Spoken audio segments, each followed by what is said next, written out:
Hi everyone. So last class we have discussed about normal labor. Let's see the management of normal labor.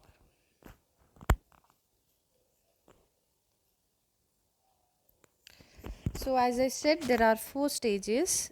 First stage is called as cervical stage. It starts with the true labor pains and end with the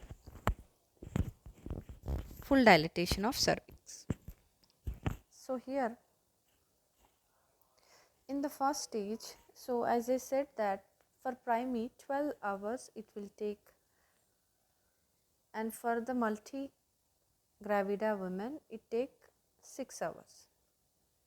So in between,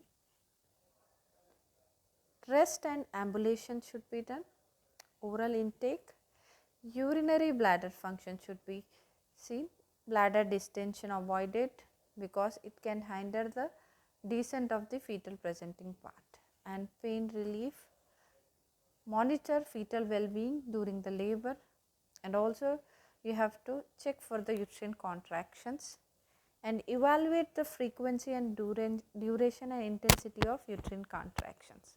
So this will be done in the first stage. Management of second stage. What is the second stage? In the second stage start with the full dilatation of cervix, end with the delivery of the fetus. So I said that in second stage two events will take place, propulsive and expulsive.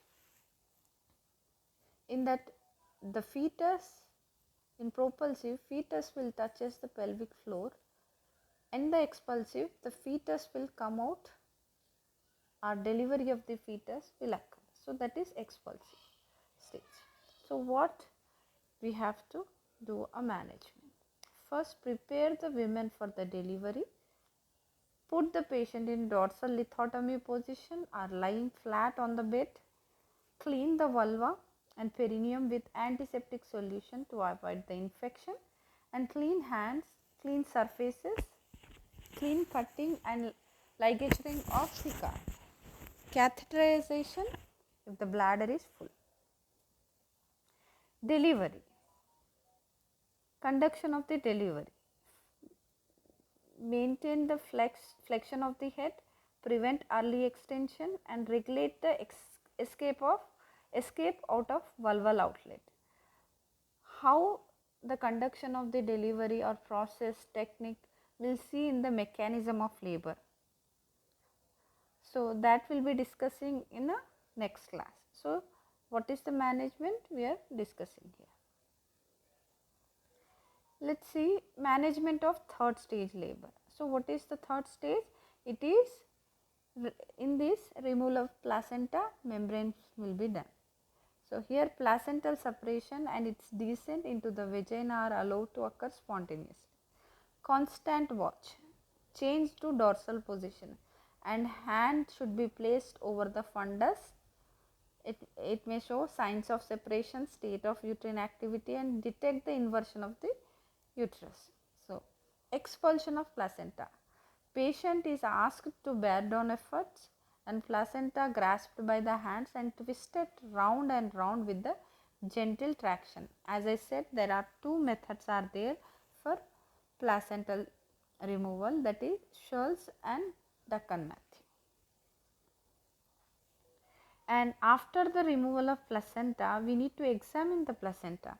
So the outer portion which is at the umbilical cord, this is called maternal surface, fetal surface to the fetus side, and where it is attached to the fundus of the uterus, that is maternal surface. Here we need to check the whole placenta, it has been came out or not, is there are any particles or remain inside the uterus. If it is inside, there might be a chances of infection to the mother, to the uterus. So we need to check completeness of the placenta, check for any abnormalities, anomalies, and any abnormal vessels, check for the cord, number of arteries, number of veins. And management of the fourth stage of labor. So here suture, if episiotomy has been done, so suture the episiotomy. Any lacerations are there, so treat that. Estimate blood loss, take cord blood for HB, blood grouping. If the mother is Rh negative mother, whom test should be done, check for bilirubin and check blood pressure, pulse, temperature.